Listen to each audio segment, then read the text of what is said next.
자, 다음은 덴버 브론코스와 버팔로 빌스 경기에 대해서 말씀을 드리도록 할게요. 이 경기는 31대 7로 덴버 브론코스를 꺾고 5년 연속 플레이오프 디비전 라운드에 진출한 버팔로 빌스의 아주 멋진 이런 경기력이 돋보였던 그런 경기였죠. 최고 수준의 수비와 공격이 맞붙은 이 경기에서 버팔로의 공격은 이 브론코스의 수비가 감당하기에 너무 강력했다라는 그런 생각이 전 들고 있어요.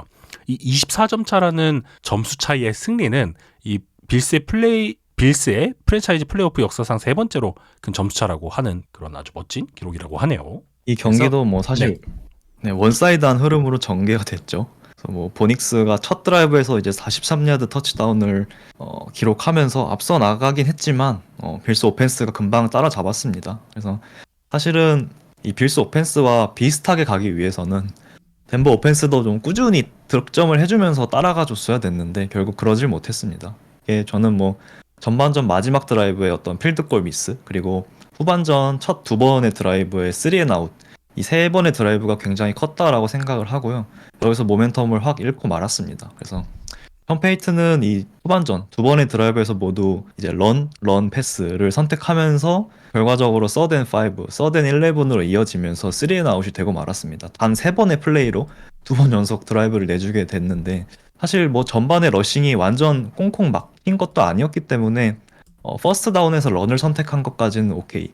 근데 이제 세컨 다운에서 무리하게 왜 굳이 런을 선택하면서 두 번 연속 런 패스는 미리 선택은 확실히 많이 아쉽더라고요. 그렇죠. 왜 굳이 러싱을 고집했지 싶었습니다. 왜 본인들이 사실 잘하는 뭐 스크린 게임, 뭐 퀵 게임, 야드를 충분히 따낼 방법이 여러 가지가 있는데 굳이 러싱을 고집할 이유가 있었나? 이런 의문이 계속 들면서 충분히 보닉스와 그리고 기존에 늘 해오던 이런 퀵게임 뭐 스크린이라면 서드앤쇼 상황을 만들거나 혹은 컨버전을 해낼 수 있었다라고 생각을 하는데, 결국은 런 패스 이 선택을 똑같이 해버리면서 여기서 그냥 확 모멘텀을 잃어버리고 말았습니다. 그럼 반대로 이제 빌스의 입장은 어땠을까를 좀 살펴보면은 빌스의 승리 요인은 결국에는 이제 블리츠와 프레셔에 대해서 대처를 어떻게 하는가, 추가적으로 버티컬 패싱 게임, 그리고 굉장히 단단했던 러닝 게임이었다라는 생각이 전 들었어요. 특히 이 조시 앨런의 제초가 정말 좋았다라고 생각이 되고 있는데, 앞서서 레이븐스 이야기할 때 라마 잭슨이 분명히 예전과 달라졌다라는 말씀을 해주셨지만, 저는 마찬가지로 조시 앨런 역시도 라마 잭슨과 함께 뭐 이번 시즌 좀 벽 하나를 좀 넘은 그런 느낌이에요.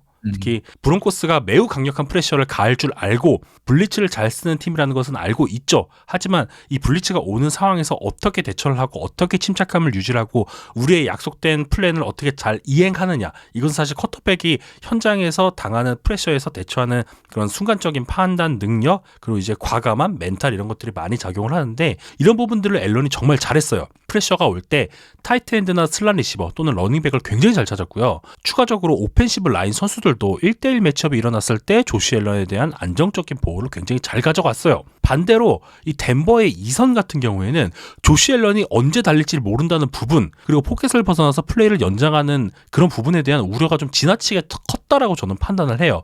움직임이 굉장히 정적이었고요. 굉장히 큐비 스타파이를 하는 데 있어서도 판단과 실행이 굉장히 늦었어요. 빌스는 러싱 게임에 있어서 존과 갭스킴 두 개의 어떤 밸런스도 굉장히 잘 가져갔고요. 여기 추가적으로 뭐 표면적인 어떤 스탯은 많이 기록하지 못했지만 어떤 레지 길리엄이 투백 스냅에서 블러커로 잘 활용이 되거나 맥콜린스가 인라인 타이트엔드로 굉장히 효과적으로 활용된 부분 역시도 좋았다고 생각이 되고 있고요. 패스 블럭이 가장 뛰어난 백필드 자원이었던 자이스톤 역시도 활약이 굉장히 좋았죠. 여기에 아주 잘 통했던 네 번의 디자인된 조시 앨런의 런까지 더해지니까 뭐 빌스는 본인들이 준비했던 오펜스를 정말 자유롭게 잘 풀었던 그런 경기가 아니었나라는 생각이 들고 있습니다.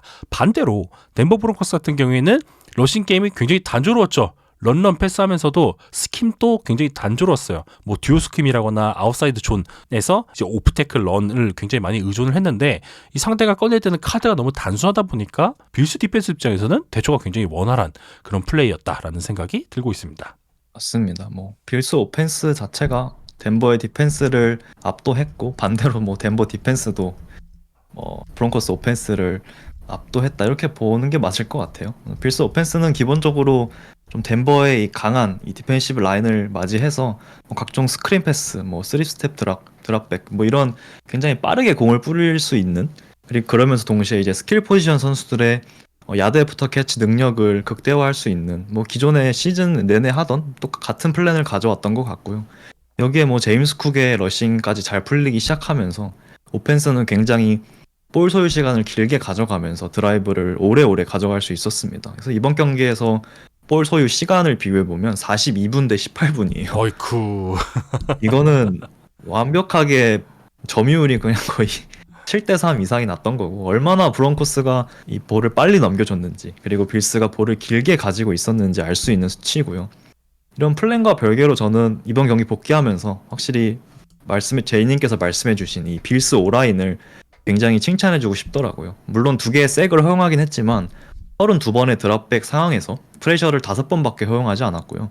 뭐 포맨 러시뿐만 아니라 블리츠 상황 그리고 스턴트 상황에서도 이 오펜시브 라인맨들이 좋은 커뮤니케이션 능력을 바탕으로 다 픽업을 해내는 모습. 이 기본적으로 대처가 너무 잘 되다 보니까 브론코스가 준비해온 뭐 여러 프레셔 플랜들을 다 알고 있는 듯한 그런 느낌이 들었습니다. 그래서 앨런은 뭐 충분한 시간이 주어지면 사실 어떤 패스든 던질 수 있는 쿼터백이기 때문에 그 뒤는 뭐 말할 것도 없고요. 기본적으로 앨런을 너무 잘 보호해주다 보니까 기본적으로 패스가 너무 잘 들어갔다 이런 점도 있겠죠. 그래서 빌스 오라인은 개인적으로 많이 저평가된 그룹이라고 생각을 하고 이번 경기에 좀 1등 공신은 저는 빌스 오라인 그리고 이 빌스 오라인에게 좀 큰 칭찬을 해주고 싶다 이렇게 정리하면서 마무리하겠습니다. 플레이오프에 들어오면은 정규 시즌에 본인들이 가져갔던 색깔을 그대로 유지하거나 완전히 이제 다른 색깔을 가져오거나 또는 상대팀에 맞춰서 어떤 일정 수준의 변화를 가져가는 그런 경우가 있죠. 근데 빌스 같은 경우에는 이번 경기에서는 좀 변화를 좀 많이 가져갔어요. 브론코스에 대비한 그런 상황에 준비를 참 잘했죠. 그래서 평소와 다르게 전보 패키지를 굉장히 적극적으로 잘 썼고요. 초반에는 오펜시브 라인을 추가하는 그런 운영도 많이 했어요.